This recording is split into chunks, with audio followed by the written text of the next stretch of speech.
I shouldn't forget my purpose for creation. I should continue helping people and impacting people's life. Remember to bless people. And I think that's the best advice I've ever gotten from anybody. I think that's some of the best advice I've ever gotten But too. I carry that advice everywhere I go to. I want to make sure I do something positive to people.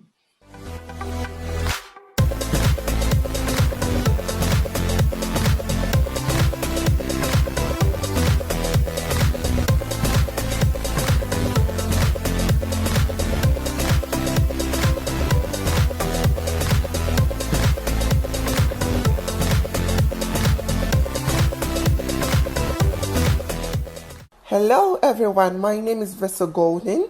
You're watching #VAS TV. Comment, thumbs up, share and subscribe.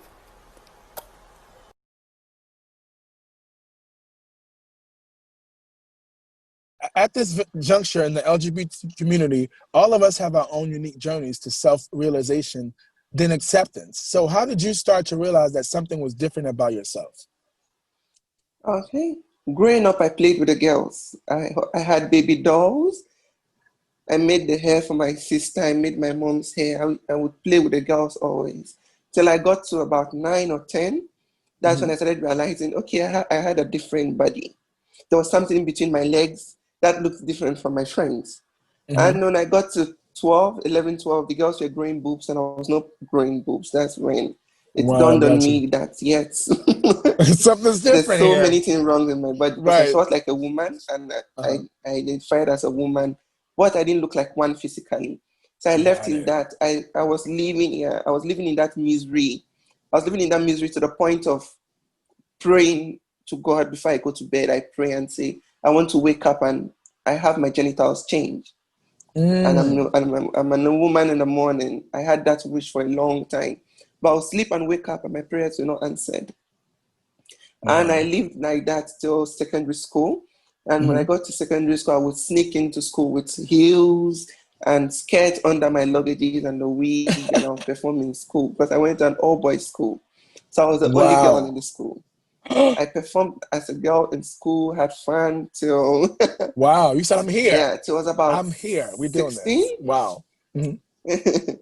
And so when I was about 16, that's when a friend showed me a video of Miss International Queen and told me they were all trans girls. They were transgender. They were male transition to female. That's when I first heard about the word transitioning. I never heard about it.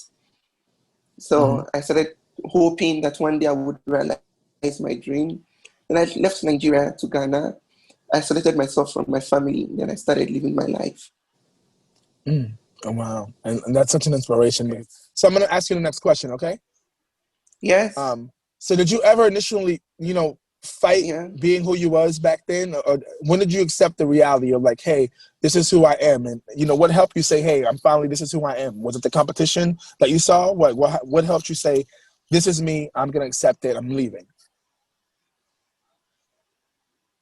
Okay. Even after seeing the competition with friends around me, I accepted myself 40% because I was a youth leader. I was in a choir.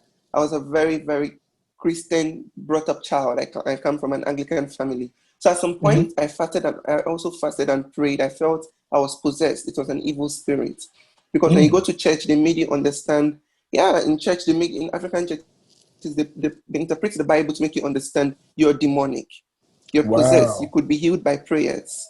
Yeah, so I went on the fasting and prayer, trying to get delivered. I would cry and pray and ask God for a change, even to the extent of getting girlfriends, having sex with a lot of girls, trying to see if I could straighten up myself and be the son my father wanted to have. But at some point, you come to the realization that there's nothing to be changed about you because you're not wrong.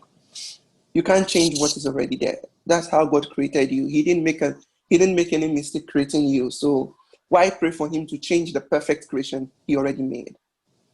When I came to that realization, that's when I accepted myself and I started living my life. Praise the Lord. Amen to you. You took me there. Wow. That was this is just super dope, super amazing. Yeah, you took me there with that one. That was super dope. Like I said, I think you dropping some amazing gems that people need to hear.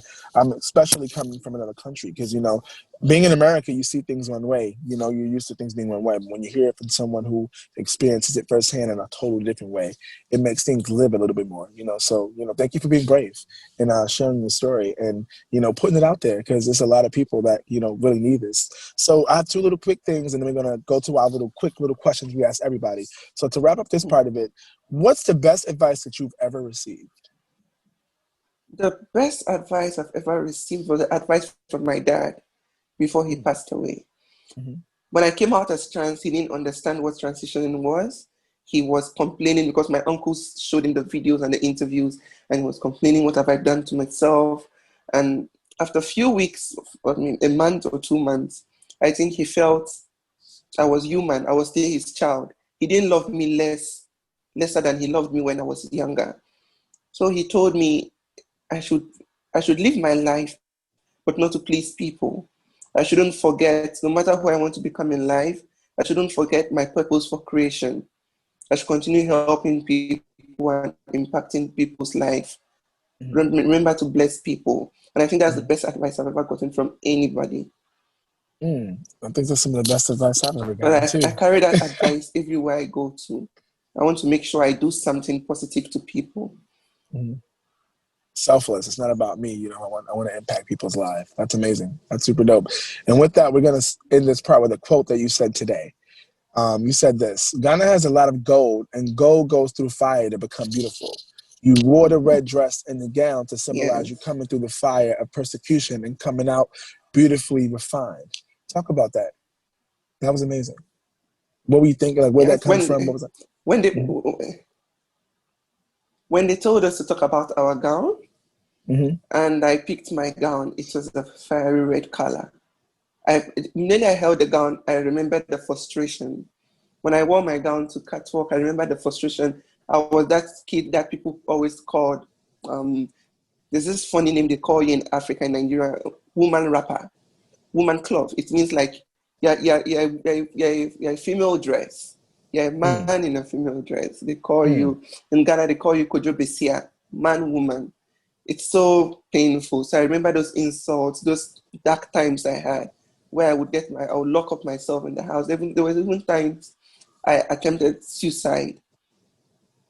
The only thing that pulled me through was when I stand in the mirror, I always tell myself, you're beautiful, you're strong, and there's nobody like you. When I wore my gown, I just remembered the frustration where people told me, you can't make it, you can never become a queen, you can't be a woman, you can't be there, and I'm wearing it today. I'm being a proud woman. It brought back those memories, and those memories were what led me to write, just give out the statement about my gown. Veso. Yes. I don't know you like that, difficult. But I'm so proud of you. So proud Thank of you. Whoa, that's a lot to unpack. You know, that's a lot.